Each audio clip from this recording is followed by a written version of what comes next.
2-3 ಗುಣಗಳಿರಬೇಕಾಗ್ತದೆ.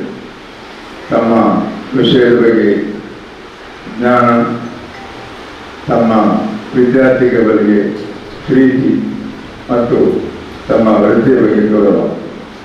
ಇದು ಇದ್ದಾಗ ಮಾತ್ರ ಒಂದು ನಿಜವಾದ ಅಧ್ಯಾಪಕ ಅಥವಾ ಅಧ್ಯಾಪಕಿಯಾಗುತ್ತಾರೆ. ಆ ನಿಟ್ಟಿನಲ್ಲಿ ನಮ್ಮ ಎಲ್ಲ ಅಧ್ಯಾಪಕರು ಬಹಳಷ್ಟು ಸಂಯಮದಿಂದ ಶಿಸ್ತಿನಿಂದ ಇಲ್ಲಿ ಕಾರ್ಯನಿರ್ವಹಿಸ್ತಾ ಇದ್ದಾರೆ. ನಾನು ನೋಡಿದ ಮಟ್ಟಿಗೆ ಇಲ್ಲಿ ಕೆಲವೊಮ್ಮೆ ತಡವಾಗಿ ಮಕ್ಕಳು ಬರ್ತಾರೆ. ಆದರೆ ಆಂಗ್ಲ ಮಾಧ್ಯಮವನ್ನು ಬಿಟ್ಟರೆ ಕಾಲೇಜು ಮತ್ತು ಪ್ರೌಢಶಾಲಾ ವಿದ್ಯಾರ್ಥಿಗಳು ಅಲ್ಲಿ ತಯಾರಿಗಾಗಿ ನಿಲ್ಲುವುದಿಲ್ಲ. ತಡವಾಗಿ ಬರುವುದು ಕಾರಣಗಳಿರ್ಬೋದು, ಆದರೆ ಆ ಸಂದರ್ಭದಲ್ಲಿ ಆ ಸ್ಥಳದಲ್ಲಿ ನಿಲ್ಲಬೇಕು. ಅದಕ್ಕೆ ನಮ್ಮ ಟೀಚರ್ ಇಲ್ಲಿ ನಾವು ಆಂಗ್ಲ ಮಾಧ್ಯಮ ನೇಮಿಸಿದ್ದೇವೆ. ನೀವು ಕೂಡ ಅದಕ್ಕೆ ಒಟ್ಟು ಇಲ್ಲಿ ನಮ್ಮ ಶಿಸ್ತನ್ನು ಕಾಪಾಡಬೇಕು. ಅದು ಕೂಡ ನಾವು ಮೌನಪ್ರಸಾರ ಕೂಡ ಫೋನ್ ಮಾಡಿದ್ದೇನೆ. ಆ ಸಮಯಕ್ಕೆ ಸರಿಯಾಗಿ ಬರೆಯಲಾಗುವಂತಹ ಒಂದು ವ್ಯವಸ್ಥೆಯನ್ನು ನಾವು ಮಾಡಬೇಕು. ನೀವು 5 ನಿಮಿಷ ತಡವಾಡಿ ಮಾಡಿದರೆ ಎಲ್ಲ ಪೀರಿಯಡ್ಗೆ 5 ನಿಮಿಷ ವ್ಯವಸ್ಥೆ ಲೇಟ್ ಆಗ್ತದೆ. ಮತ್ತೊಂದು ವಿಷಯ ಎಂದರೆ, ನಮ್ಮಲ್ಲಿ ಇದು ನಮ್ಮ ಆಡಳಿತ ಮಂಡಳಿಯ ಕೊನೆಯ ಗಳಿಗೆಯಲ್ಲಿದ್ದೇವೆ. ಮುಂದೆ ಯಾರು ಬರ್ತಾರೆ ಯಾರು ಹೋಗ್ತಾರೆ ನಮಗಿಲ್ಲ. ನಾವು ಇಲ್ಲಿ ಇರೋದಿಲ್ಲ. ಒಂದು ಅಪ್ಲಿಕೇಶನಲ್ಲಿ ಕೊಟ್ಟು ನಮ್ಮನ್ನು ಈ ಅಧಿಕಾರದಲ್ಲಿ ನಮ್ಮನ್ನು ನೇಮಿಸಿ ನಾವು ಈ ಕೆಲಸ ಮಾಡುತ್ತಂದ್ರೆ ಯಾರು ಕಟ್ಟುಕಟ್ಟುವುದಿಲ್ಲ. ನಮ್ಮನ್ನು ಆಯ್ಕೆ ಮಾಡಿದರೆ ನಮ್ಮ ಸೀಮಿತ ಅವಧಿಯಲ್ಲಿ ನಮಗೆ ಬೇಕಾದ ಕೆಲಸವನ್ನು ನಾವು ಮಾಡಿದ್ದೇವೆ. ಅದಕ್ಕೆ ನಮಗೆ ಆತ್ಮ ಸಂತೃಪ್ತಿ. ಕೆಲವು ಅಭಿವೃದ್ಧಿ ನಾವು ಈಗ ಫೀಡ್ಬ್ಯಾಕ್ ಹೊರಗೆ ತೆಗೆಯುವಾಗ ಮೊದಲಿಗಿಂತ ಬಹಳಷ್ಟು ಅಭಿವೃದ್ಧಿ ಇಲ್ಲಿ ಆಗಿದೆ. ಮಕ್ಕಳ ಸಂಖ್ಯೆ ಸ್ವಲ್ಪ ಗಣ್ಯವಾಗಿ ಕಮ್ಮಿ ಇರಬಹುದು. ಅದು ಬೇರೆ ಅದಕ್ಕೆ ಆಂಗ್ಲ ಮಾಧ್ಯಮ ಇದೆಲ್ಲ ನಮಗೆ ರೀಸನ್ ಕೊಡಬೇಕು. ಆದರೆ ಇಲ್ಲಿ ಫಲಿತಾಂಶದ ಬಗ್ಗೆ ಮತ್ತು ಶಿಸ್ತಿನ ಬಗ್ಗೆ ಮೊದಲಿಗಿಂತ ಜಾಸ್ತಿ ಇದೆ. ಮತ್ತು ಅಧ್ಯಾಪಕರ ಬಗ್ಗೆ ನನಗೆ ಹೇಳಲಿಕ್ಕಿಲ್ಲ. ಒಂದು ಪದಾಧಿಕಾರಿಯಾಗಿ ಎಲ್ಲ ಅಧ್ಯಾಪಕರು ಒಳ್ಳೆಯ ಕೆಲಸ ಮಾಡಿದ್ದಾರೆ, ಒಳ್ಳೆಯ ಅಭಿರುಚಿಯಲ್ಲಿ ಇದ್ದಾರೆ ಎಂದು ನನಗೆ ಅವರ ಹುದ್ದೆ ಬಗ್ಗೆ ಅವರಿಗೆ ಬಹಳ ಗೌರವ ಇದೆ. ಅವರ ವೇತನದ ಬಗ್ಗೆ ಬಹಳ ಕಮ್ಮಿ ಇರಬಹುದು, ಅದು ಬೇರೆ ವಿಷಯ. ಅವರ ಹುದ್ದೆ ಬಗ್ಗೆ ಅವರಿಗೆ ಬಹಳ ಗೌರವ ಇದೆ. ನಮಗೆ ಬಹಳಷ್ಟು ನಮ್ಮ ಏನು ಅನಿಸಿಕೆಯಾ, ನಾವು ಏನು ಹೇಳ್ತಿದ್ದೆ ಅದನ್ನು ಸರಿಯಾಗಿ ಅನಿಸಿದ್ದಾರೆ, ಕೇಳಿದ್ದಾರೆ, ಅದನ್ನು ಕಾರ್ಯರೂಪದಲ್ಲಿ ತಂದಿದ್ದಾರೆ ಎಂದು ನಾನು ಹೇಳ್ತೇನೆ. ನನಗೆ ಒಂದು HOD ಒಬ್ಬರು ಫಾದರ್ ಅವರು ಹೇಳಿದ ಮಾತುಂಟು ಟೀಚರ್ ಅವರಿಗೆ, ನನಗದು ಯಾವಾಗಲೂ ನೆನಪು ಬರ್ತದೆ. She is not a teacher, she is A gift of god. ಒಂದು ಹೆಂಗಸು ಬಂದು ನನ್ನಲ್ಲಿ ಒಂದು ವಿದ್ಯಾರ್ಥಿ ಅವನು ಶಾಲೆಯಿಂದ ಹೊರಗೆ ಹಾಕಿದ್ದಾರೆ ಎಂದು ಹೇಳಿದ್ದಾರೆ. ಆಗ ನಾನು ಹೇಳಿದೆ, ಅವರಲ್ಲಿ ಗೊತ್ತಿಲ್ಲ, ಕಾನ್ವೆಂಟ್ ಶಾಲೆಗೆ ನನಗೆ ಸ್ವಲ್ಪ ಕನೆಕ್ಷನ್ ಇರ್ತದೆ, ನೀವು ಸ್ವಲ್ಪ ಮಾತಾಡಿ ಅಂತ ಹೇಳಿದೆ. ನಾನು ಹೇಳಿದೆ, ಶಾಲೆಯಿಂದ ಅವರು ಹೊರಗೆ ಹಾಕುದಾದ್ರೆ ಏನಾದರೂ ರೀಸನ್ ಇರ್ಬೋದು, ಇಲ್ಲದ್ರೆ ಹೊರಗೆ ಹಾಕುದಿಲ್ಲ ಅಂತ ಹೇಳಿದೆ. ಇವನ ಕಲಿಕೆ ಇಳಿದಿದ್ದಾನೆ ಹೇಳಿದೆ. ಇಲ್ಲ, ಅವನು ಹೊರಗಿದ್ದಾನೆ. ಮತ್ತೆಂತ ಹೇಳಿದೆ, ನಾನು ಕಟ್ಟಲಿಕ್ಕೆ ಹಣ ಇರಲಿಲ್ಲ. ಈಗ ಫಸ್ಟ್ ಸೆಮ್ ಎಕ್ಸಾಮಿಗೆ ಮೊದಲು 1 ಇನ್ಸ್ಟಾಲ್ಮೆಂಟ್ ಕಟ್ಟಬೇಕು, ನಮ್ಮಲ್ಲಿ ಹಣ ಇಲ್ಲ. ಅವರಿಗೆ ಹಣ ಇಲ್ಲ ಅಂತ ನನಗೆ ಗೊತ್ತಿತ್ತು. ಅವರ ಹಸ್ಬೆಂಡಿಗೆ ಲಾಸ್ಟ್ಗೆ ತೀವ್ರವಾಗಿದ್ದರು, ಅವರು ಬಹಳ ಕಷ್ಟದಲ್ಲಿದ್ದರು. ನಾನು ಹೇಳಿದೆ, ಇವರನ್ನು ಎಕ್ಸಾಮ್ಗೆ ಕೂರಿಸಿಕೊಳ್ಳುವ ಕೆಲಸವನ್ನು ನಾನು ಅಲ್ಲಿ ಮಾಡ್ತೇನೆ, ಮತ್ತೆ ನೋಡುವ. ಅದು ಆಗಸ್ಟು ತಿಂಗಳ ಕಾಲ ನಾನು ಕೂಡ ಬ್ಯುಸಿಯಲ್ಲಿದ್ದೆ. ನಾನು ನನ್ನ ವೈಯಕ್ತಿಕವಾಗಿ ಕಾರ್ಯಕ್ರಮದ ವಿಷಯದಲ್ಲಿ ಆದರೂ ನಾವು ಟೈಮ್ ಮಾಡಿ ಅಲ್ಲಿ ಹೋದೆ. ನನ್ನೊಂದು ಬರ್ತಿರೋ ಅಧ್ಯಾಪಕರು, ಆ ಅಧ್ಯಾಪಕಿಯನ್ನು ಭೇಟಿಯಾಗಿ ಹೇಳಿದೆ, ಆ ವಿದ್ಯಾರ್ಥಿಯ ಹೆಸರು ಮತ್ತು ಕ್ಲಾಸ್ ಬರ್ತಿದೆ. ಅವರನ್ನು ಹೇಳಿದ್ದು, ಏನು ಸರ್ ಇಲ್ಲಿ ಬಂದಿದ್ದೀರಿ, ಎಲ್ಲ ಈ ವಿದ್ಯಾರ್ಥಿಯನ್ನು ಹೊರಗೆ ಹಾಕಿದ್ದಾರೆ ಅಂದರೆ ಸ್ವಲ್ಪ ಅವರಿಗೆ ಎಕ್ಸಾಮಿಗೆ ಒಂದು ಪರ್ಮಿಷನ್ ಕೊಡಿ. ಅವನು ಹೊರಗೆ ಹಾಕಲಿಕ್ಕೆ ಸಾಧ್ಯನೇ ಇಲ್ಲ. ಅವನು ನಮ್ಮ ಕ್ಲಾಸ್ನಲ್ಲಿ ಬಹಳ ಟಾಪರ್ ಆಗಿದ್ದಾನೆ, ನನ್ನ ಸ್ಟೂಡೆಂಟ್ ಇದ್ದಾರೆ. ಅವನು ಹಾಗಾದ್ರೆ ಕೇಳಿ ಒಂದು ವಿಚಾರ ಮಾಡಿ. ಆಗ ಆಫೀಸಲ್ಲಿ ಗೊತ್ತಾಗಿತ್ತು, ಅವರಿಗೆ ಮೆಸೇಜ್ ಹಾಕಿದ್ದಾರೆ, ನೀವು ಎಕ್ಸಾಮಿಗೆ ಬರುವ ಮೊದಲು ಆ ಫಸ್ಟ್ ಇನ್ಸ್ಟಾಲ್ಮೆಂಟ್ ಕಟ್ಟಬೇಕು, ಇಲ್ಲದಿದ್ದರೆ ಎಕ್ಸಾಮಿಗೆ ಬರಲಿಕ್ಕೆ ಆಗುವುದಿಲ್ಲ. ಇದನ್ನೇ ಅವನು ದೊಡ್ಡ ವಿಷಯ ಮಾಡಿ ಮನೆಯವರಿಗೆ ಹೇಳಿದ. ಮನೆಯವರು ಯಾವುದೇ ಕಟ್ಟಲಿಕ್ಕೆ ಹಣ ಇರಲಿಲ್ಲ. ಹಾಗೆ ನಾನು ಅವರು ಹೇಳಿದಾಗ ಅವರು ಹೇಳಿದರೆ, ಈಗ ನೀವೆಂತ ಮಾಡ್ತೀರಿ ಕೇಳಿದ. ಮೇಡಮ್ ನಾನು ಹೇಳಿದೆ, ನಾನು HM ಮಾತಾಡಿ 1 ತಿಂಗಳ ಟೈಮ್ ತೆಗಿದ್ದೇನೆ, ಮತ್ತೆ ನೋಡ್ಕೊಂಡು ಹೇಳಿ. ಅದಕ್ಕೆ ಅವ್ರು ಹೇಳಿದ ಅದಕ್ಕೇನು ಅವರು ದಂಡಿ ಕೊಡ್ಲಿಕ್ಕಿಲ್ಲ. ನೀವು ಇಷ್ಟ ಇದ್ದರೆ ಒಂದು ಕೆಲಸ ಮಾಡಬಹುದು, ಲಾಸ್ಟ್ ಇಯರ್ ಕೂಡ ನಾನೇ ಕಟ್ಟಿದ್ದೆ ಇವನ ಫೀಸು ಅರ್ಧ ಅವನ ಮಾವ ಅಂದ್ರೆ ತಾಯಿ ಅಮ್ಮ ಬಂದು ಕಟ್ಟಿದ್ದ, ಅದರೊಟ್ಟಿಗೆ ನನಗೆ ಹೇಳಿದಾಗ ನಾನು ಕಟ್ಟಿದ್ದೇನೆ. ಈ ವರ್ಷ ನೀವು ಅರ್ಧ ನಾವು ಅರ್ಧ ಮಾಡುವ ಅಂತ ಹೇಳಿದರು. ನಾನು ಹೇಳಿದ ಒಂದು ತಿಂಗಳ ಟೈಮ್ ಸಿಗ್ತದೆ, ಅದರ ಮತ್ತೆ ಯೋಚಿಸುವ. ನಿಮ್ಮ ನಿರ್ಧಾರಕ್ಕೆ ನಾನು ಬಹಳ ಕೃತಜ್ಞತೆ ಹೇಳ್ತೀನಿ. ಹಾಗೆ ನಾನು HMM ಅವರು ಹೇಳಿದರು, ಈ must write letter for 1 month period letter ಬರೆದು ಕೊಟ್ಟೆ. ಮತ್ತು next time I ask you, I don't know in for current management not take any responsibility. Okay madam, ನಾ ಬಂದೆ. ನನಗೊಂದು ಇದಾಯಿತು, ಎಂತ ಮಾಡೋದು ಇವರಿಗೆ. ಈ ಮೇಡಮ್ ಅಂದ್ರೆ ಏನು, ಇವರು ವರ್ಷ ಕಟ್ಟಿದ್ರೆ ಇವರಿಗೆ ಸಂಬಳ ಎಷ್ಟು ಇರ್ಬೋದು, ಅದು ಒಂದು ಖಾಸಗಿದ್ದಾರೆ. ನಾನು HOD ಹತ್ರ ಮಾತಾಡಿ ಬರ್ತೀನಿ, ಅವರದ್ದು ಫಾದರ್. ಸರ್ ನೀವು ಬಂದಿದ್ದೀರಿ ಹೇಳಿದವರು. ನಾನು ಹೇಳಿದೆ, ನಿಮ್ಮ ಟೀಚರ್ ಬಗ್ಗೆ ನನ್ನೊಂದು ಫೀಡ್ಬ್ಯಾಕ್ ಇತ್ತು, ಅದು ಹೇಳಿಕೆ ಬಂದಿದ್ದೇನೆ. It is a positive or negative? It is really positive sir, take sweet ಬಂದೆ. ನಾನು ಕೂತ್ಕೊಂಡೆ, ನಾನು ಸರ್ ಎಲ್ಲ ವಿಷಯವನ್ನು ಹೇಳಿದರು. ಲಾಸ್ಟ್ ಇಯರ್ ಅವರು ಕೊಟ್ಟಿದ್ದಾರೆ, ಈ ವರ್ಷ ದೊಡ್ಡವರಿದ್ದಾರೆ. ಈಗ ಹಾಗೆ ನಿಮಗೊಂದು ನಿಮ್ಮ ಆ ಟೀಚರ್ ಬಗ್ಗೆ ನೀವು ನೋಟ್ ಮಾಡಿದ್ದೀವಿ. ಅವರು ಆಗಲೇ HMಗೆ ಫೋನ್ ಮಾಡಿ ಆ ಕ್ಲಾಸ್ ಹೇಳಿ ಆ ಟೀಚರ್ನ ತರಲಿಕ್ಕೆ ಹೇಳ್ತಾರೆ. ಟೀಚರ್ ಹೇಳ್ತಾರೆ, ಮೇಲೆ ಕಮಿಂಗ್ ಸರ್ ಮೇಡಮ್ ಏನು ವಿಷಯ, ಆ ಸ್ಟೂಡೆಂಟ್ ಯಾವ ಪರ್ಫಾರ್ಮೆನ್ಸ್ ಒಂದು ಹೇಗಿದೆ ಅಂತ ಹೇಳಿದರು. ಅವರು Guddu is topper in our class ಹೇಳಿದರು. ಅಷ್ಟು ಹೇಳಿ ಆದರೆ ನೀವು ಹೋಗಿ ನನಗೆ ಹೇಳಿದ್ರು ಹೊರತು. ಅವರು ನನ್ನ ಹತ್ರ ಹೇಳಿದ್ರು, ನೀವು ಫ್ರೀಯಲ್ಲಿದ್ದೀರಾ? ಹೌದು ಸರ್, ನಾನು ರಿಯಲಿ ಆಗ ಒತ್ತಡದಲ್ಲಿದ್ದೆ. ನಾನು ಒಬ್ಬ ಕೆಲಸದವ್ರನ್ನ ಬಿಟ್ಟು ಹೋದದ್ದು. ಆಗ ಅವರು ಹೇಳಿದರು, ಒಂದು ಕೆಲಸ ಮಾಡಿ, 5-10 ನಿಮಿಷ ವೆಯ್ಟ್ ಮಾಡ್ತೇನೆ, ಯಾರಾದರೂ ಡೋನರ್ ಸಿಗ್ತಾರೆ ನೋಡ್ತೇನೆ. ಇಬ್ಬರಿಗೆ ಫೋನ್ ಮಾಡಿ ತೆಗಿಲ್ಲ, 3ನೇ ಬರ್ತಿದ್ದೆ. ಅವ್ರು ಹೇಳಿದರು, ನನ್ನ ಕರೆದು ನಿಮ್ದೆಲ್ಲ ಕೆಲಸ ಆಗಿದೆ, ಅದು ಒಂದು ಇನ್ಸ್ಟ್ರೂಮೆಂಟ್ ಅಲ್ಲ, ಈ ವರ್ಷ ಪೂರ್ತಿ ಹಣವನ್ನು ಹೊರಕಟ್ಟಿದ್ದಾರೆ. ನಾನು ಹೇಳಿದೆ, thanks sir. Reverse and wishes not to goes to other, it is all goes to madam. Is one of the boy sir, not a teacher. ನಾನು ಬಂದ ನಂತರ ನಾನು ಈ ವಿಷಯವನ್ನು ಹೇಗೆ ಹೇಳಿದೆ ಅಂದರೆ, ಆ ಟೀಚರ್ ಅವರ ಮನ ಖಾಲಿ ಭೌತಿಕ ಮತ್ತು ಈ ವಿಷಯದಲ್ಲಿ ಮಾತ್ರ ಈಗ ಗೊತ್ತಿರಲಿಲ್ಲ. ಅವರಿಗೆ ಆ ಮನೆತನದ ಎಲ್ಲ ವಿಷಯವನ್ನು ಗೊತ್ತು ಮಾಡಿ ಈ ಬಗ್ಗೆ ಅವರು ಕಮೆಂಟ್ ಮಾಡಿದ್ದಾರೆ. ಅದರಿಂದ ಖಾಲಿ ಶಿಕ್ಷಣಕ್ಕೆ ಮಾತ್ರ ಶಿಕ್ಷಣೇತರ ವಿಷಯದಲ್ಲಿ ಕೂಡ ಅಧ್ಯಾಪಕರು ಮಕ್ಕಳ ಗಮನ ತೆಗಿಬೇಕಾಗ್ತದೆ ಎಂದು ಹೇಳಿ ನನ್ನ ಮಾತನ್ನು ಮುಗಿಸ್ತೇನೆ. ಜೈ ಕರ್ನಾಟಕ. ಇದೀಗ ವಿದ್ಯಾರ್ಥಿಗಳಿಂದ ಅನಿಸಿಕೆ. ಮೊದಲನೇದಾಗಿ ಶಾಹಿನಾ, ಸೆಕೆಂಡ್ ಕಾಮರ್ಸ್.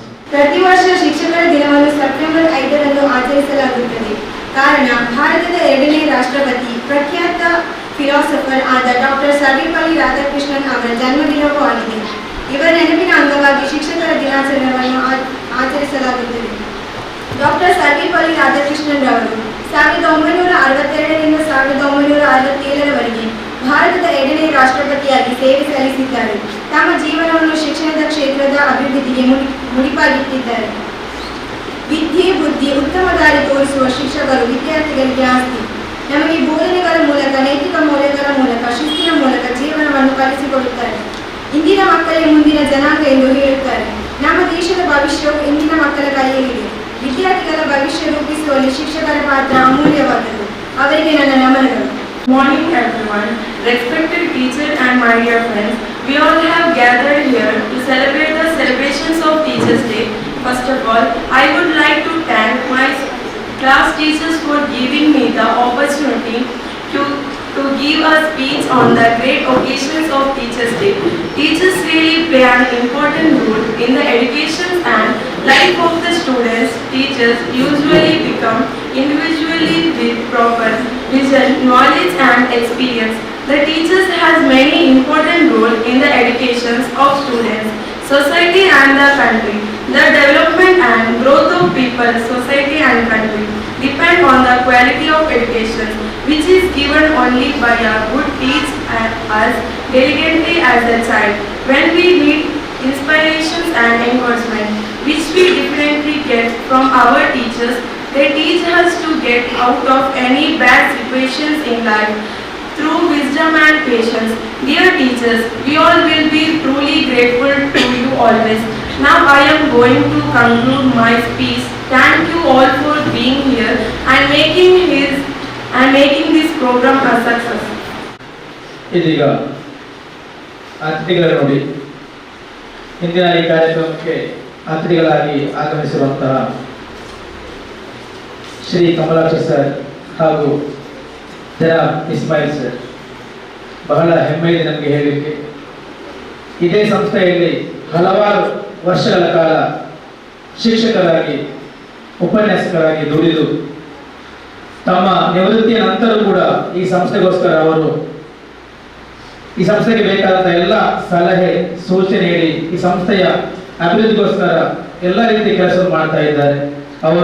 ಅವರನ್ನು ಈ ಕಾರ್ಯಕ್ರಮಕ್ಕೆ ಅತಿಥಿಗಳಾಗಿ ಕರೆದದ್ದು ನಮಗೆ ತುಂಬಾ ಹೆಮ್ಮೆಯ ವಿಚಾರ ಅಂತ ಹೇಳುತ್ತಾ, ಇದೀಗ ಮೊದಲನೇದಾಗಿ ಶ್ರೀ ಕಮಲಾಕ್ಷ ಸರ್ ಅವರು ಮಾತಾಡಬೇಕು. ಗೌರವಾನ್ವಿತರಾದ ಸೋನಾರಾಜಿಯವರಿಗೆ, ಹಿರಿಯರಾದ ಅತಿಥಿಯವರಿಗೆ ಹಾಗೂ ಎಲ್ಲ ಆಡಳಿತ ಮಂಡಳಿಯ ಸದಸ್ಯರಿಗೆ, ಅಧ್ಯಾಪಕ ಮಿತ್ರರಿಗೆ, ವಿದ್ಯಾರ್ಥಿ ಮಿತ್ರರಿಗೆ ಆತ್ಮೀಯ ವಂದನೆಗಳು. ಶಿಕ್ಷಕ ವೃತ್ತಿಯನ್ನು ಹೊಂದಿರುವ ತಮ್ಮೆಲ್ಲರಿಗೂ ನಾನು ಹೃತ್ಪೂರ್ವಕವಾಗಿ ಶುಭಾಶಯ, ಅಭಿನಂದನೆ ಮತ್ತು ಶುಭವನ್ನು ಹಾರೈಸ್ತೇನೆ. ಶಿಕ್ಷಕ ದಿನಾಚರಣೆ ಆಗಲಿ, ಶಿಕ್ಷಕ ದಿನವಾಗಲಿ ಅದೊಂದು ಸಾಂಕೇತಿಕ. ಆದರೆ ಶಿಕ್ಷಕ ವೃತ್ತಿಯನ್ನು ಹೊಂದಿರುವ ತಮಗೆ ಅದರ ನೇರವಾದಂತಹ ಒಂದು ಹಾರೈಕೆಗಳು ಯಾವಾಗಲೂ ಸಲ್ಲಬೇಕು. ಹಾಗೆ ಈ ಉದ್ಯೋಗವನ್ನು ನೀವು ಹೊಂದಿರುವಂತಹ ನೀವು ಈ ಉದ್ಯೋಗದ ಬಗ್ಗೆ ನೀವು ಆಸಕ್ತಿ, ಶ್ರದ್ಧೆ, ವಿಶ್ವಾಸ ಇಟ್ಕೊಂಡಿರಬೇಕು. ಯಾವುದೇ ಉದ್ಯೋಗ ಆಗಲಿ, ಆ ಉದ್ಯೋಗದಲ್ಲಿ ನಿಮಗೆ ವಿಶ್ವಾಸಗಳಿದ್ದರೆ, ಪ್ರೀತಿ ಇದ್ದರೆ ಮಾತ್ರ ಉದ್ಯೋಗ ಸಫಲತೆ ಕೊಡ್ತದೆ. ಅದರಲ್ಲೂ ಕೂಡ ನಿಮ್ಮ ಈ ಅಧ್ಯಾಪನ ವೃತ್ತಿ ಅದೊಂದು ತುಂಬ ವಿಸ್ತಾರವಾದ ಕ್ಷೇತ್ರ. ಬೇರೆಲ್ಲ ಉದ್ಯೋಗಗಳಿಗೆ ಸಮಯದ ಪ್ರೀತಿಗಳಿರ್ಬೋದು, ಬೆಳಗ್ಗಿನ ಸಂಜೆ ಹಾಗೆಲ್ಲ. ಅಧ್ಯಾಪನ ವೃತ್ತಿಗೆ ಬೆಳಿಗ್ಗೆ 24 ಗಂಟೆಗೆಯೂ ಅದರ ವೃತ್ತಿಯ ಒಂದು ವಿಸ್ತಾರ ಇದೆ. ಊರಿಗೆ ಹೋದ್ರೂ ಕೂಡ ಸ್ವಲ್ಪ ಕೆಲಸ ಇದೆ ಅಂತ ಹೇಳುವಂತರ ಮಟ್ಟಿಗೆ ಆ ಉದ್ಯೋಗದ ವಿಸ್ತಾರ ಇದೆ. ಯಾಕಂದ್ರೆ ಅದು ಶಿಕ್ಷಕರ ವೃತ್ತಿ ಹಾಗೆ. ಹಾಗಾಗಿ ಅಂತಹ ವೃತ್ತಿಯಲ್ಲಿ ನೀವು ಅಭಿಮಾನ ಹೊಂದಿರಬೇಕು. ಒಮ್ಮೆ ನೀವು ಉದ್ಯೋಗವನ್ನ ವಹಿಸಿಕೊಂಡಿದ್ದೀರಾ, ನಿಮ್ಮದಾಗಿಸಿಕೊಂಡಿದ್ದೀರಾ, ನಿಮ್ಮ ಕರ್ತವ್ಯವಾಗಿರ್ತದೆ. ಅದನ್ನು ನನಗೆ ಎಷ್ಟು ಕೊಡ್ತದೆ ಹಾಗಂತೇಳಿ ದಿನನಿತ್ಯದ ನೂರಾರು ಕಷ್ಟ ಕಾರ್ಪಣ್ಯಗಳಿದ್ರು ಕೂಡ, ನೂರಾರು ನೋವು ನಲಿವುಗಳಿದ್ರು ಕೂಡ ಅದನ್ನು ಹೊಂದಿಸಿಕೊಂಡು ಆ ಅಧ್ಯಾಪನ ವೃತ್ತಿಯೊಂದಿಗೆ ನೀವು ಹೇಗೆ ಸಮೀಕರಿಸಿಕೊಂಡು ಹೋಗ್ತೀರಾ, ಅದನ್ನು ಚಂದದಲ್ಲಿ ಅನುಭವಿಸ್ತೀರಾ, ಅದು ನಿಮ್ಮ ಜೀವನದ ಒಂದು ಸಫಲತೆಗೆ ಕಾರಣ. ಯಾವುದು ನಾನು ಹೇಳುವುದುಂಟು, ಅಧ್ಯಾಪಕರಲ್ಲಿ ಎರಡೇ ಮುಖ್ಯ ಕರ್ತವ್ಯ, ಎರಡೇ ಮುಖ್ಯ ಒಂದು ಆಲೋಚನೆಗಳು ಏನಂತ ಹೇಳಿದ್ರೆ, ವಿದ್ಯಾರ್ಥಿಗಳಿಗೆ ಒಂದು ಶೈಕ್ಷಣಿಕ ಮಾರ್ಗದರ್ಶನ ಮತ್ತು ವಿದ್ಯಾರ್ಥಿಗಳೊಂದಿಗೆ ಆತ್ಮೀಯ ಸಂವಹನ ಅಷ್ಟೇ ಇರುವಂಥದ್ದು. ಯಾವಾಗ ಶೈಕ್ಷಣಿಕ ಮಾರ್ಗದರ್ಶನ ಕೊಡ್ತೀರಾ, ವಿದ್ಯಾರ್ಥಿಗಳ ಭವಿಷ್ಯ ರೂಪುಗೊಳ್ಳುತ್ತದೆ. ಯಾವಾಗ ಆತ್ಮೀಯ ಸಂವಹನ ಹೊಂದಿರ್ತೀರಾ, ಅದು ನಿಮಗೆ ಬರುವಂಥದ್ದು. ನಮ್ಮ ಜೀವನದಲ್ಲಿ ಯಾರು 10-12 ಮಕ್ಕಳು ನಮ್ಮೊಂದಿಗೆ ಆತ್ಮೀಯತೆಯೊಂದಿಗೆ ಸೇರಿಕೊಂಡಾಗ ಅದರಿಂದ ಸಿಗುವಂಥ ತೃಪ್ತಿ ಬಹು ದೊಡ್ಡದು. ಅಂತಹ ಒಂದು ಆಶಯಗಳು ನಿಮಗೂ ಒದಗಲಿ ಅಂತ ಹೇಳಿಕೊಂಡು ಮತ್ತೊಮ್ಮೆ ತಮ್ಮ ಎಲ್ಲ ಅವಕಾಶ ನಮಗೆ ಕೊಟ್ಟಿದ್ದೀವಿ. ಅದಕ್ಕೂ ಹೊಂದಿಸಿಕೊಂಡು ಎಲ್ರಿಗೂ ಮತ್ತೊಮ್ಮೆ ಹಾರ್ದಿಕವಾದಂತಹ ಒಂದು ಶುಭವನ್ನು ಹಾರೈಸ್ತೇನೆ. ಧನ್ಯವಾದಗಳು ಸರ್. ಶಿಕ್ಷಕರು ತಮ್ಮ ವೃತ್ತಿಯನ್ನು ಯಾವ ರೀತಿ ನಿಭಾಯಿಸಬೇಕೆಂದು ಬಹಳ ಅರ್ಥಪೂರ್ಣವಾಗಿ, ಚುಟುಕಾಗಿ ನಮಗೆ ಹೇಳಿಕೊಡುವಂತಹ ಶ್ರೀ ಕಮಲಾಕ್ಷ ಅವರಿಗೆ ಧನ್ಯವಾದಗಳು. ಇದೀಗ ಜನಾಬ್ ಇಸ್ಮಾಯಿಲ್ ಸರ್. ಈ ಸರಳ ಸಮಾರಂಭದ ಅಧ್ಯಕ್ಷತೆಯನ್ನು ವಹಿಸ್ತಾ ಇರುವಂತಹ ನಮ್ಮ ಆಡಳಿತ ಸಮಿತಿಯ ಉಪಾಧ್ಯಕ್ಷರಾದಂತಹ ನಮ್ಮ ಹಿರಿಯರು ಆಗಿರುವಂತಹ ತ್ವಾಹ ಹಾಜಿಯವರೇ, ಆಡಳಿತ ಸಮಿತಿಯ ಎಲ್ಲ ಪದಾಧಿಕಾರಿಗಳೇ, ನನ್ನ ಆತ್ಮೀಯರು, ಬಹಳಷ್ಟು ವರ್ಷಗಳ ಕಾಲ ನಾವು ಸಹೋದ್ಯೋಗಿಗಳಾಗಿ ಒಟ್ಟಿಗೆ ಇರುವಂತಹ ನನ್ನ ಪ್ರೀತಿಯ ಕಮಲಾಕ್ಷ ಸರ್, ಮಾನ್ಯ ಪ್ರಾಂಶುಪಾಲರು, ಹೈಸ್ಕೂಲ್ ವಿಭಾಗದ ಮುಖ್ಯೋಪಾಧ್ಯಾಯಿನಿ, ಆಂಗ್ಲ ಮಾಧ್ಯಮ ಶಾಲೆಯ ಮುಖ್ಯೋಪಾಧ್ಯಾಯಿನಿ ಹಾಗೂ ಬ್ರೈಟ್ ಆಂಗ್ಲ ಮಾಧ್ಯಮ ಶಾಲೆಯ ಮುಖ್ಯೋಪಾಧ್ಯಾಯಿನಿ ಮತ್ತು ನನ್ನೊಂದಿಗೆ ಮತ್ತು ಆ ನಂತರವೂ ಕೂಡ ಈ ಸಂಸ್ಥೆಯಲ್ಲಿ ಅಧ್ಯಾಪನ ಕಾರ್ಯವನ್ನು ಪ್ರೀತಿಸಿಕೊಂಡು ಆ ಉದ್ಯೋಗವನ್ನು ಮಾಡ್ತಾ ಇರುವಂತಹ ನಮ್ಮೆಲ್ಲರ ಪ್ರೀತಿಯ ಟೀಚರ್ಸ್ ಬಂಧುಗಳೇ ಮತ್ತು ಪ್ರೀತಿಯ ವಿದ್ಯಾರ್ಥಿಗಳೇ, ವಿದ್ಯಾರ್ಥಿನಿಯರೇ, ನಾನು ಮೊದಲನೇದಾಗಿ ಈ ಒಂದು ಕಾರ್ಯಕ್ರಮದಲ್ಲಿ ನನ್ನ ಒಂದು ಸಂಪ್ರದಾಯ, ನನ್ನ ಕ್ರಮ ಏನು ಅಂತ ಹೇಳಿದರೆ, ನಾನು 5 ವರ್ಷ ಆಗಿದ್ದಾಗ ನನಗೆ ಮೊದಲನೇ ಬಾರಿ ನನ್ನನ್ನು ಶಾಲೆಗೆ ಸೇರಿಸಿದಾಗ ನನಗೆ ಆ ಅಕ್ಷರ ಕಲಿಸಿಕೊಟ್ಟ ನನ್ನ ಪ್ರೀತಿಯ ದಿವಂಗತೆ ಟೀಚರ್ ಸೀತಮ್ಮ ಟೀಚರ್ ಅವರನ್ನು ನಾನು ನೆನೆಯುತ್ತೇನೆ. ನನಗೆ ಧಾರ್ಮಿಕ ಶಿಕ್ಷಣ ಕೊಟ್ಟಂತ ಅಲಿಫ್ ಅಕ್ಷರ ಹೇಳಿಕೊಟ್ಟ, ಇವತ್ತು ಅವರು ಕೂಡ ದಿವಂಗತರಾಗಿದ್ದಾರೆ, ಮರುಹೂಮ್ ಆಗಿದ್ದಾರೆ, ಅಹಮದ್ ಕುಂಜಿ ಮುಸ್ಲಿಯಾರ್ ಅವರನ್ನು ನಾನು ನೆನೆಯುತ್ತೇನೆ. ನಾನು ಸುದೀರ್ಘವಾಗಿ ಮಾತಾಡಲಿಕ್ಕೆ ಇಷ್ಟಪಡ್ತಾ ಇಲ್ಲ. ನಾನು ಬಹಳ ಗೌರವಿಸುವಂತಹ ನಮ್ಮ ಆಡಳಿತ ಮಂಡಳಿಯವರು ಈ ಒಂದು ಕಾರ್ಯಕ್ರಮವನ್ನು ಮಾಡಿಕೊಂಡು ಸ್ವಲ್ಪ ತಡ ಆದರೂ ಕೂಡ ಮಾಡಿಕೊಂಡು ನಮ್ಮ ಸಂಸ್ಥೆಯ ಶಿಕ್ಷಕರುಗಳ ಕರ್ತವ್ಯವನ್ನ ಗುರುತಿಸುವ ಮತ್ತು ಅಭಿನಂದಿಸುವ ಕಾರ್ಯಕ್ರಮ ಇಟ್ಕೊಂಡದಕ್ಕೆ ನಾನು ಮೊದಲನೇದಾಗಿ ಅವರನ್ನು ನಾನು ಅಭಿನಂದಿಸ್ತೇನೆ. ಮಕ್ಕಳೇ, ಶಿಕ್ಷಕ ಶಿಕ್ಷಿಸಿ ಕ್ಷಮಿಸಿ ಕಲಿಸುವವ, ಶಿಕ್ಷಿಸಿ ಕ್ಷಮಿಸಿ ಕಲಿಸುವವ ಅಧ್ಯಾಪಕ. ಇನ್ನು ಅದರ ಬ್ಯಾಕ್ಗ್ರೌಂಡ್ ಏನು ಅನ್ನೋದರ ಬಗ್ಗೆ ನಾನು ಹೇಳೋದಿಲ್ಲ. ನಾನು ಮತ್ತು ಕಮಲಾಕ್ಷ ಸರ್ ಅಥವಾ ನನ್ನಂತ ಅನೇಕ ಅಧ್ಯಾಪಕರು ಈ ವೃತ್ತಿಯನ್ನು ಪ್ರೀತಿಸಿಕೊಂಡು ಬಂದಿದ್ದೇವೆ. ಅಂದರೆ ಇವತ್ತು ನಾನು ಸರ್ಕಾರದ ನಿಯಮ ಪ್ರಕಾರ ರಿಟೈರ್ಡ್ ಆಗಿರ್ಬೋದು, ನಾನು ಇವತ್ತು ಕೂಡ ವಿದ್ಯಾರ್ಥಿಯಾಗಿದ್ದೇನೆ ಅಂತ ಹೇಳಿ. ಒಬ್ಬ ಅಧ್ಯಾಪಕ ಅವ ಸತತ ವಿದ್ಯಾರ್ಥಿಯೂ ಕೂಡ ಹೌದು ಅನ್ನುವುದನ್ನು ನೆನಪಿಟ್ಕೊಂಡ್ರೆ ನಮಗೆ ರಿಟೈರ್ಮೆಂಟ್ ಇಲ್ಲ, ನಮ್ಮ ವೃತ್ತಿಗೆ ನಮ್ಮ ಚಟುವಟಿಕೆಗಳಿಗೆ ಕೊನೆ ಅನ್ನುವಂಥದ್ದು ಇಲ್ಲ. ನಾನಾಗಲಿ ಕಮಲಾಕ್ಷರಾಗಲಿ ನಾವು ತಿಳ್ಕೊಂಡದೇನು ಅಂತ ಹೇಳಿದ್ರೆ ನಾವು ರಿಟೈರ್ಡ್ ಆಗಿದ್ದೇವೆ ಅಂತ ಇಲ್ಲ. ನನ್ನ ಮನಸ್ಸಲ್ಲಿ ಅದು ಇಲ್ಲವೇ ಇಲ್ಲ. ಯಾವಾಗ ನಾನು ರಿಟೈರ್ಡ್ ಆಗಿದ್ದೇನೆ ಅಂತ ಇಟ್ಕೊಂಡು ನನ್ನ ಎಲ್ಲ ಅಧ್ಯಾಪಕ ಕಾರ್ಯ ನನ್ನ ವಿದ್ಯಾರ್ಥಿಗಳೊಂದಿಗಿನ ಸಂವಹನ ಎಲ್ಲ ಮುಗಿದು ತಿಳ್ಕೊಂಡ್ರೆ ಬಹುಶಃ ಸುದೀರ್ಘ ದಿವಸಗಳ ಕಾಲ ಈ ಮಣ್ಣಿನಲ್ಲಿ ಜೀವಂತವಾಗಿರ್ಲಿಕ್ಕೆ ಸಾಧ್ಯ ಇಲ್ಲ ಅಂತ ಅನಿಸ್ತದೆ. ಸೊ ನಾನು ಹೇಳ್ತಾ ಬಂದದ್ದೇನು ಅಂತ ಹೇಳಿದ್ರೆ the people are the teachers R lecturers ನಾವು ತಿಳ್ಕೊಂಡಿರ್ಬೇಕು. ನನಗೆ ವೃತ್ತಿಯಿಂದ ರಿಟೈರ್ಡ್ ಆಗಿದೆ, ಯಾಕೆ ಹೇಳಿದ್ರೆ 61ನೇ ವರ್ಷದಲ್ಲಿ ಪೆನ್ಷನ್ ಕೊಡ್ತಾರೆ ಹೊರತು ಪೂರ್ತಿ ಸಂಬಳವನ್ನು ಕೊಡುವುದಿಲ್ಲ ಅಂತ ಹೇಳಿ. ಅದಿರಲಿ, ಆ ದೃಷ್ಟಿಯಲ್ಲಿ ನಾನು ಇವತ್ತು ಒಂದೇ ಒಂದು ಸಂದೇಶ ಕೊಡುವಂಥದ್ದು, ನೀವು ಪ್ರೀತಿಸಿಕೊಂಡು ನಿಮ್ಮ ವೃತ್ತಿಯನ್ನು ಮಾಡಬೇಕು. ಅದು ಮಾಡ್ತೀರೋ ಕೂಡ ನನಗೆ ಗೊತ್ತುಂಟು. ಆದರೆ ಅದು ಯಾರಲ್ಲಿ ಇಲ್ಲವೋ ಅವ್ರು ಏನ್ ಮಾಡ್ತಾರೆ ಅಂತ ಹೇಳಿದ್ರೆ ಸ್ವಲ್ಪ ನೀನು ಹಾಕಿದ ಫುಡ್ಗೆ ನಾನು ಹಾಕಿದ್ದು ಅಂತ ಒಂದು ತಮಾಷೆ ಒಂದು ಗಾದೆ ಮಾತುಂಟು. ಅದಾಗಬಾರ್ದು. ಸಂಬಳಕ್ಕಾಗಿ ದುಡಿಯುವಂತಹದ್ದು ಅಲ್ಲ. ಸಂಬಳ ಹೆಚ್ಚು ಕಡಿಮೆಯೋ ವೃತ್ತಿಯನ್ನು ಪ್ರೀತಿಸಿ ಕೆಲಸ ಮಾಡಿದರೆ ಆ ಇನ್ಸ್ಟಿಟ್ಯೂಷನ್ ಒಳ್ಳೆದಾಗ್ತದೆ. ಅವರ ಕೈಗಳಿಗೆ ಬಂದಂತಹ ನಮ್ಮ ವಿದ್ಯಾರ್ಥಿಗಳು ಒಳ್ಳೆಯವರಾಗ್ತಾರೆ. ಅಧ್ಯಾಪನ ಮಾತ್ರ ಅಲ್ಲ, ಸಂವಹನವೂ ಕೂಡ ಬ್ರದರ್ಲಿ ಅಂದ್ರೆ ಭ್ರಾತೃತ್ವ, ನಮ್ಮ ಸಹೋದರರು ಅಂತ ಹೇಳಿಕೊಂಡು ತರಗತಿ ಒಳಗೆ ಟೀಚರ್, ಹೊರಗೆ ಒಬ್ಬ ಸಹೋದರ ನಾಗಿ ಇರುವಂತಹ ಕಲೆ ಇದೆಯಲ್ಲ, ಅದು ನಾವು ರೂಢಿಸಿಕೊಳ್ಬೇಕು ಅಂತ ಹೇಳಿಕೊಂಡು ಒಂದು ಪುಸ್ತಕ, ಒಂದು ಪೆನ್ನು, ಓರ್ವ ಮಗು, ಓರ್ವ ಅಧ್ಯಾಪಕ, ಇಡೀ ಜಗತ್ತನ್ನೇ ಬದಲಾಯಿಸಲಿಕ್ಕೆ ಅವನಿಂದ ಸಾಧ್ಯ ಆಗ್ತದೆ. ಅರ್ಥ ಆಯ್ತಲ್ಲ? ಸೊ ಆ ದೃಷ್ಟಿಯಲ್ಲಿ ನಾನು ಮ್ಯಾನೇಜ್ಮೆಂಟಿಗೂ ಒಂದು ಸಣ್ಣ ಕಿವಿ ಮಾತು, ನೀವು ಈ ಒಂದು ಪರಂಪರೆಯನ್ನು ಮಾಡ್ತಾ ಇದ್ದೀರಿ, ಇಲ್ಲ ಅಂತ ಹೇಳಿ ಅಲ್ಲ. ಸಕಾಲದಲ್ಲಿ ನೀವು ಅವರಲ್ಲಿ ಏನಿಲ್ಲದಿದ್ದರೂ ಕೂಡ ಒಂದು ಪೆನ್ಸಿಲ್ ಕೊಟ್ಟಾದರೂ ಕೂಡ ಶಿಕ್ಷಕರನ್ನು ಗೌರವಿಸಬೇಕು. ಅದು ಮನಪೂರ್ವಕವಾಗಿದ್ದರೆ ಅದನ್ನು ಪ್ರೀತಿಯಿಂದ ತಗೊಳ್ತಾರೆ ನಮ್ಮ ಅಧ್ಯಾಪಕರು ಕೂಡ. ಅವರನ್ನು ಗೌರವಿಸುವ ಕೆಲಸ ಎಲ್ಲ ಆಡಳಿತ ಮಂಡಳಿಗಳು ಕೂಡ ಮಾಡ್ತಾರೆ. ನೀವು ಮಾಡ್ತಾ ಇದ್ದಾರೆ, ನಿಮಗೂ ಒಳ್ಳೆಯದಾಗಲಿ. ನನ್ನ ಅಧ್ಯಾಪಕ ಮಿತ್ರರಿಗೆ, ಸಹೋದರಿಯರಿಗೆ ಎಲ್ಲರಿಗೂ ಕೂಡ ಟೀಚರ್ಸ್ ಡೇ, ಶಿಕ್ಷಕರ ದಿನಾಚರಣೆಯ ಶುಭಾಶಯಗಳನ್ನು ಹೇಳ್ತಾ ಅವಕಾಶ ಕೊಟ್ಟದಕ್ಕೆ ಮತ್ತೊಮ್ಮೆ ಎಲ್ಲರನ್ನು ಅಭಿನಂದಿಸ ನನ್ನ ಮಾತುಗಳಿಗೆ ವಿರಾಮ. ಶಿಕ್ಷಕರ ದಿನಾಚರಣೆಯ ಶುಭಾಶಯಗಳು. ಧನ್ಯವಾದಗಳು ಸರ್. ಶಿಕ್ಷಕರ ಮಹತ್ವ ಮತ್ತು ಶಿಕ್ಷಣದ ಮಹತ್ವವನ್ನು ಬಹಳ ಸವಿಸ್ತಾರವಾಗಿ ವಿವರಿಸಿದಂತಹ ಇಸ್ಮಾಯಿಲ್ ಸರ್ ಅವರಿಗೆ ಧನ್ಯವಾದಗಳು. ಇದೀಗ ಆಡಳಿತ ಮಂಡಳಿಯ ನಿರ್ದೇಶನದಂತೆ ನಮ್ಮ ಎಲ್ಲ ವಿಭಾಗಗಳ ಶಿಕ್ಷಕರಿಗೆ ನೆನಪಿನ ಕಾಣಿಕೆ ನೀಡಿ ಗೌರವಿಸಲು ಅವರು ಹೇಳಿದ್ದಾರೆ.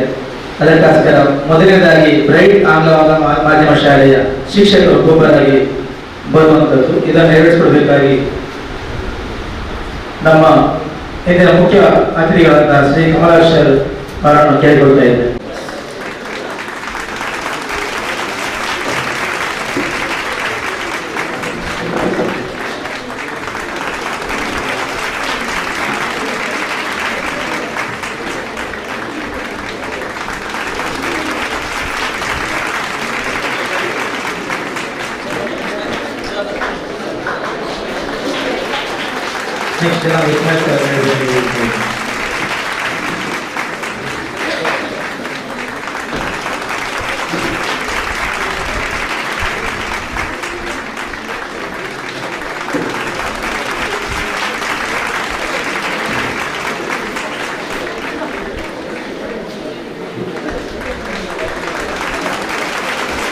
ನೆಕ್ಸ್ಟ್ ಪ್ರೈಮರಿ ಹೈಸ್ಕೂಲ್ ಮತ್ತು ಕಾಲೇಜು ವಿಭಾಗದ ಸಂಚಾಲಕ ಕೆ ಮೊಹಮ್ಮದ್ ಸರ್ ಅವರಿಗೆ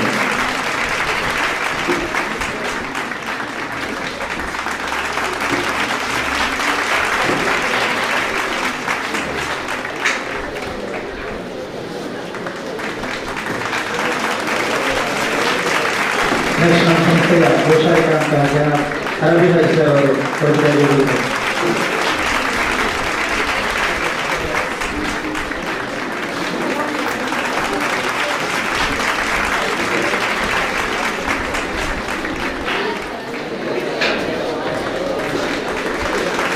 ಈ ಸಮಾರಂಭದ ಅಧ್ಯಕ್ಷರಾದ ನಮ್ಮ ಸಂಸ್ಥೆ ಉಪಾಧ್ಯಕ್ಷರಾದ ಮೊಹಮ್ಮದ್ ವಹಾಜಿನ ಜೊತೆ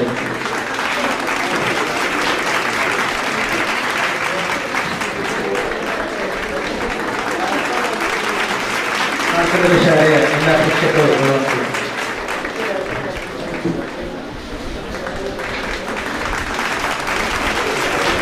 ಈಗ ಬ್ರೈಟ್ ಆಂಗ್ಲ ಶಾಲೆಯ ಸಂತಗಳ ಸ್ವಾಗತ ನೀಡುತ್ತೇನೆ.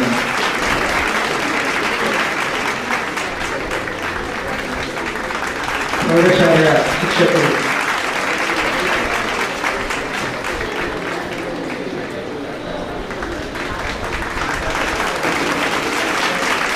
ಪ್ರಾಥಮಿಕ ಶಾಲಾ ಶಿಕ್ಷಕರು ಬರಬಹುದು, ಉಳಿದ ಬರಬೇಕು. ನೆಕ್ಸ್ಟ್ ಅದಾದಮೇಲೆ ಪ್ರೌಢಶಾಲಾ ಶಿಕ್ಷಕರು ನಡೆಸಿದಂತಹ ಅಬ್ಬಾಸ್ ಅವರು ಕೊಡುಗೆ ನೀಡುತ್ತಾರೆ.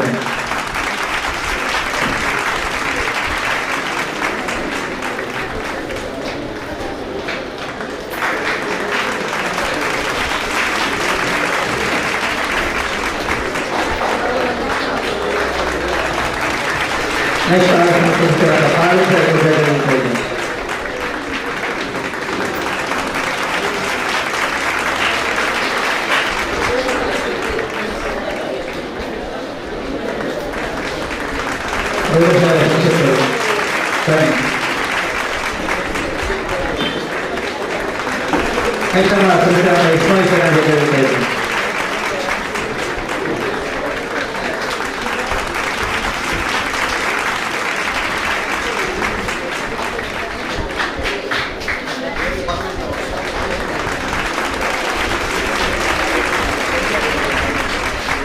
ನೆಕ್ಸ್ಟ್ ನಮ್ಮ ಕಾರ್ಯದರ್ಶಿ ಅಬ್ದುಲ್ ಸತ್ತಾರ್ ಸರ್ ಇರುತ್ತಾರೆ.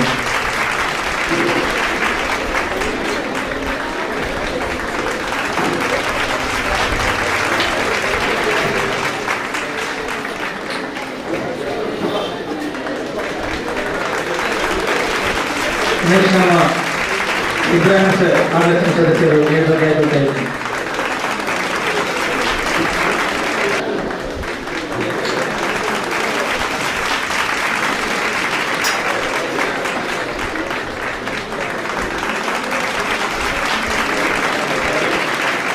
ವಾಣಿಜ್ಯ ವಿಭಾಗದ ಉಪನ್ಯಾಸಕರು ಬರುವಂಥದ್ದು.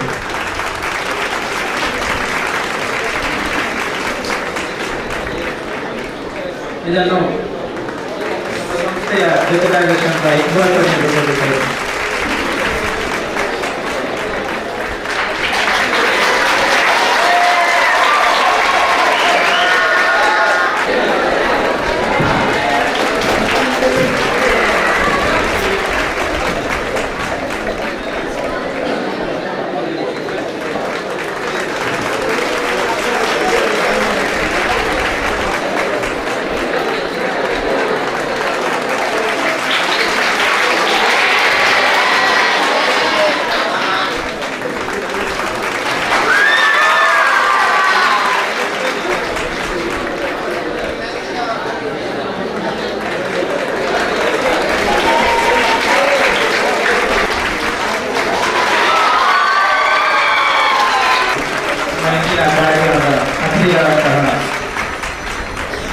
ಕಮಲ ಸರ್ ಮತ್ತು ಇಸ್ಮಾಯಿಲ್ ಸರ್ ಅವರಿಗೆ ನೆನಪಿನ ಕಾಣಿಕೆಯನ್ನು ನಮ್ಮ ಆಡಳಿತ ಮಂಡಳಿಯ ಉಪಾಧ್ಯಕ್ಷರಾದ ಸಾಹಿಬ್ ಜನ ಮೊಹಮ್ಮದ್ ಅವರನ್ನು ಹಾಡಿಗೆ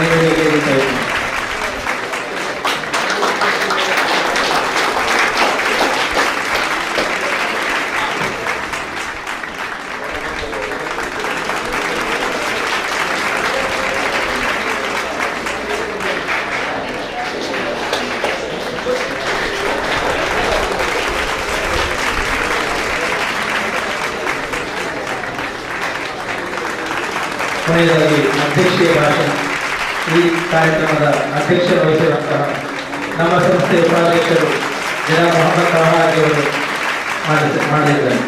ಮದನಿ ಎಜುಕೇಶನ್ ಟ್ರಸ್ಟ್ ಇದರ ಅಧೀನದಲ್ಲಿ ಇಂದು ಶಿಕ್ಷಕರ ದಿನಾಚರಣೆಯನ್ನು ಬಹಳ ಅಚ್ಚುಕಟ್ಟಾಗಿ ಆಡಳಿತ ಮಂಡಳಿಯ ಪರವಾಗಿ ನಾವು ನಡೆಸ್ತಾ ಇದ್ದೇವೆ. ನಮ್ಮ ಕರೆಗೆ ಬಂದಂತಹ ನಮ್ಮ ಶಾಲೆಯ ನಿವೃತ್ತ ಶಿಕ್ಷಕರಾದಂತಹ ಮನಸ್ಸಾದವರೇ, ಅದೇ ರೀತಿ ನಿವೃತ್ತ ಪ್ರಿನ್ಸಿಪಾಲರಾದ ಇಸ್ಮಾಯಿಲ್ ಸರ್ ಅವರೇ, ನಮ್ಮ ಸಂಸ್ಥೆಯ ಹಿರಿಯರಾದ ಆರ್ಜಿ ಹಾಜಿಯವರೇ, ಸೆಕ್ರೆಟರಿ ಆದಂತಹ ಪತಕ್ರವರೇ, ತಾಯರ್ ತಂಗಲ್ರವರೇ, ಇಸ್ಮಾಯಿಲ್ ಅವರೇ, ಇಬ್ರಾಹಿಂ ಅವರೇ ಮತ್ತು ಫಾರೂಕ್ ಹಾಜಿಯವರೇ, ಅಬ್ಬಾಸ್ ಅವರೇ, ಎಲ್ಲ ಮುಖ್ಯ ಶಿಕ್ಷಕರೇ ಹಾಗೂ ನನ್ನ ಮುಂದಿರುವಂತಹ ಶಿಕ್ಷಕ ವೃಂದದವರೇ, ಶಿಕ್ಷಕಿಯರ ವೃಂದದವರೇ, ಪ್ರೀತಿಯ ವಿದ್ಯಾರ್ಥಿನಿಗಳೇ, ನಿಮಗೆಲ್ಲರಿಗೂ ಶಿಕ್ಷಕ ದಿನಾಚರಣೆಯ ಶುಭಾಶಯಗಳು.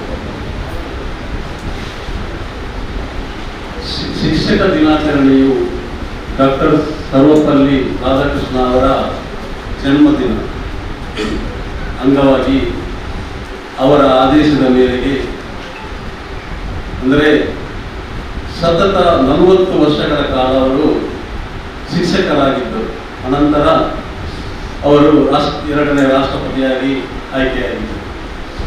ಅವರು ಶಿಕ್ಷಕರಾಗಿದ್ದಂತಹ ಸಮಯದಲ್ಲಿ ಅವರ ವಿದ್ಯಾರ್ಥಿಗಳು ನಿಮ್ಮ ದಿನಾಚರಣೆಯನ್ನು ನಾವು ಆಚರಿಸಬೇಕು ಅಂತ ಕೇಳಿದಾಗ, ನನ್ನ ದಿನಾಚರಣೆಯನ್ನು ಬೇಡ, ನೀವು ನನ್ನ ದಿನಾಚರಣೆಯ ದಿನದಂದು ಶಿಕ್ಷಕರ ದಿನಾಚರಣೆಯನ್ನು ಆಗಿ ಮಾಡಿ ಅಂತ ಅವರಿಗೆ ನಿರ್ದೇಶನ ಗೈದರಿಂದ ನಾವು ಇವತ್ತು ಅವರ ಹುಟ್ಟಿದ ದಿನ ಸೆಪ್ಟೆಂಬರ್ 5ರಂದು ಆ ಶಿಕ್ಷಕ ದಿನಾಚರಣೆಯನ್ನು ಆಚರಿಸುತ್ತಾ ಭಾರತಾದ್ಯಂತ ಎಲ್ಲ ಶಾಲಾ ಕಾಲೇಜುಗಳಲ್ಲಿ ಅವರ ನೆನಪಿನ ಪ್ರತೀಕ ನಾವು ಆಚರಿಸಿಕೊಂಡರು. ಅದೇ ರೀತಿ ಎಲ್ಲ ನಮ್ಮ ಶಾಲೆಯ ವಿಭಾಗದಲ್ಲಿ ಇದಕ್ಕಿಂತ ಮುಂಚೆನೇ 6 ತಾರೀಕಿಗೆ ಬಹುಶಃ ಎಲ್ಲ ವಿಭಾಗದಲ್ಲಿ ಕೂಡ ಶಿಕ್ಷಕ ದಿನಾಚರಣೆಯನ್ನು ಅವರವರ ವಿದ್ಯಾರ್ಥಿಗಳು ಅವರಿಗೆ ಗೌರವ ಸಲ್ಲಿಸುವ ಮೂಲಕ ಎಲ್ಲರೂ ಆ ಕಾರ್ಯಕ್ರಮವನ್ನು ಮಾಡಿದರು. ನಾವು ಇವತ್ತು ಮಾಡುವಂತಹ ಕಾರ್ಯಕ್ರಮ ನಮ್ಮ ಆದ್ಯ ಕರ್ತವ್ಯ. ಏಕೆಂದರೆ ನಾವು ಆಡಳಿತ ಮಂಡಳಿ, ನಾವು ಶಿಕ್ಷಕರನ್ನು ಗೌರವಿಸುವುದು ಬಹಳ ಮುಖ್ಯವಾಗಿರುತ್ತದೆ. ಆ ಶಿಕ್ಷಕರನ್ನು ಗೌರವಿಸಿದರೆ ಮಾತ್ರ ನಮ್ಮ ಶಾಲೆಗೆ ಅಂತಹ ಹೆಮ್ಮೆ ಇರುತ್ತೆ. ಯಾಕೆಂದರೆ ಆ ವಿದ್ಯಾರ್ಥಿಗಳಿಗೆ ಅವರು ನೀಡುವಂತಹ ವಿದ್ಯಾರ್ಜನೆಯಿಂದಾಗಿ ನಮಗೆ ಫಲಿತಾಂಶ ಉತ್ತಮವಾಗಿ ಬರುವಂತಹದ್ದು. ಇದು ನಾವು ಆಡಳಿತ ಮಂಡಳಿಯವರು ಅವರ ಜೊತೆಗಿದ್ದುಕೊಂಡು ಅವರಿಗೆ ಶುಭಾಶಯವನ್ನು ಸದಾ ಹೇಳುತ್ತಾ ಇರಬೇಕು. ಏಕೆಂದರೆ ಅವರ ದೇವರ ದುಡಿಮೆಯೇ ನಮ್ಮ ಫಲಿತಾಂಶಕ್ಕೆ ಕಾರಣ. ಏಕೆಂದರೆ ತಂದೆ ತಾಯಿಯವರು ನಮಗೆ ಜೀವನವನ್ನು ಕೊಡ್ತಾರೆ. ಜೀವನದ ಉದ್ದಕ್ಕೂ ಶಿಕ್ಷಕರ ಒಂದು ವಿದ್ಯಾರ್ಜನೆಯ ಮೂಲಕ ನಾವು ನಮ್ಮ ಜೀವನದಲ್ಲಿ ಬಹಳಷ್ಟು ಕಾರ್ಯಕ್ರಮವನ್ನು ಮಾಡಲು ಅವರ ಸಲಹೆ ಸಹಕಾರ, ಅವರ ಶಿಕ್ಷಣವೇ ಬಹಳ ಮುಖ್ಯವಾಗಿರುತ್ತದೆ. ಏಕೆಂದರೆ ಶಿಕ್ಷಕರಿಂದಲೇ ಮಾತ್ರ ಅದು ಸಾಧ್ಯ. ಅದು ಮೊದಲಾಗಿ ತಾಯಿಯಂದಿರಾಗಿರ್ಬೋದು, ನಂತರ ಒಂದು 4-5 ವರ್ಷದಿಂದ ನಂತರ ನಮ್ಮ ಮಕ್ಕಳನ್ನು ನಾವು ಶಾಲೆಗೆ ಹಾಕ್ತೇವೆ. ಆವಾಗ ನಮಗೆ ಶಿಕ್ಷಕರು ಅವರ ಮಕ್ಕಳಿಗಿಂತಲೂ ಪ್ರೀತಿಯಿಂದ ಅವರಿಗೆ ಶಿಕ್ಷಣೆಯನ್ನು ಗೈತಾರೆ. ಅದೇ ರೀತಿ ಒಬ್ಬ ಉತ್ತಮ ಸಾಮಾಜಿಕ ಕಳಕಳಿಯುಳ್ಳ ಶಿಕ್ಷಕರೇ ಉತ್ತಮ ಶಿಕ್ಷಕರಾಗ. ಅದಕ್ಕೆ ಉದಾಹರಣೆ ನಮ್ಮ ಇಸ್ಮಾಯಿಲ್ ಸರ್ ಅವರು ಮತ್ತು ಕಮಲ್ ಸರ್ ಅವರು. ಯಾಕೆಂದರೆ ಅವರು ಈ ಶಾಲೆಯಲ್ಲಿ ನಿವೃತ್ತಿ ಹೊಂದಿದರೂ ಕೂಡ ಅವರಿಗೆ ದುಡಿಮೆ ಕೊಟ್ಟಂತಹ ಈ ಶಾಲೆಯ ನೆನಪು ಅವರ ಸದಾ ಹೃದಯದಲ್ಲಿ ಇದ್ದೇ ಇದೆ. ಏಕೆಂದರೆ ಎಲ್ಲ ಕಡೆ ನೋಡಿದರೂ ಕೂಡ ಆ ಶಾಲೆಯ ನಿವೃತ್ತರಾದ ಅವರ ಹೆಸರೇ ಇರುವುದಿಲ್ಲ, ಅಲ್ಲಿ ಬರುವುದೇ ಇಲ್ಲ ಅವರು. ಅಂಥದ್ರಲ್ಲಿ ನಮ್ಮ ಇಬ್ಬರು ದಿವ್ಯವೃತ್ತಿಗಳು ಸದಾ ನಮ್ಮ ಯಾವುದೇ ವಿಷಯ ಕೂಡ ಒಂದು ಫೋನ್ ಮಾಡಿದ್ರೆ ಸಾಕು, ಎಂತಹ ಬಿಡುವಿಲ್ಲದರೂ ಕೂಡ, ಈಗ ಇಬ್ಬರಿಗೂ ಕೂಡ ಬಿಡುವಿಲ್ಲದ ಸಮಯ, ಆದರೆ ನಮ್ಮ ಒಂದು ಫೋನ್ನ ಮೂಲಕ ಕರೆದಾಗ ನಾವು ಹೋಗಿ ಕೂಡ ಕರೆಯುವುದಲ್ಲ, ಕೇವಲ ಫೋನ್ನ ಮೂಲಕ ಮಾತ್ರ ಅವರಿಗೆ ಒಂದು ನಾವು ಬರಬೇಕಂತ ಹೇಳಿದಾಗ ತಕ್ಷಣ ನಾವು ಖಂಡಿತವಾಗಿ ಬರ್ತೇವೆ ಅಂತ ಹೇಳಿ ಅವರ ಆ ಎಲ್ಲ ಕೆಲಸವನ್ನು ಬದಿಗಿಟ್ಟು ಬರುವಂಥದ್ದು ನಮಗೆಲ್ಲರಿಗೆ ಮಹಾ ಸಂತೋಷ ಕೊಡುವಂಥದ್ದು. ಅದೇ ರೀತಿ ಪ್ರೀತಿಯ ಮಕ್ಕಳೇ, ನೀವು ಸದಾ ನಿಮ್ಮ ತಂದೆ ತಾಯಿಯವರನ್ನು ಮತ್ತೆ ನಿಮಗೆ ಜ್ಞಾನವನ್ನು ಕೊಡುವಂತಹ ಶಿಕ್ಷಕರನ್ನು ಎಂದೆಂದಿಗೂ ಮರೆಯಬೇಡಿ. ಏಕೆಂದರೆ ಗುರುವೇ ಗುರಿ, ಜ್ಞಾನವೇ ಶಕ್ತಿ. ಈ ಒಬ್ಬ ಗುರು ಒಬ್ಬನ ಜೀವನದ ಹಿಂದಿದ್ದರೆ ಅವನ ಎಂತಹ ಗುರಿಯನ್ನು ಕೂಡ ಮುಟ್ಟಬಹುದು. ಗುರು ಇಲ್ಲದೆ ಯಾವತ್ತೂ ಮುಟ್ಟಲಿಕ್ಕೆ ಸಾಧ್ಯ ಇಲ್ಲ. ಏಕೆಂದರೆ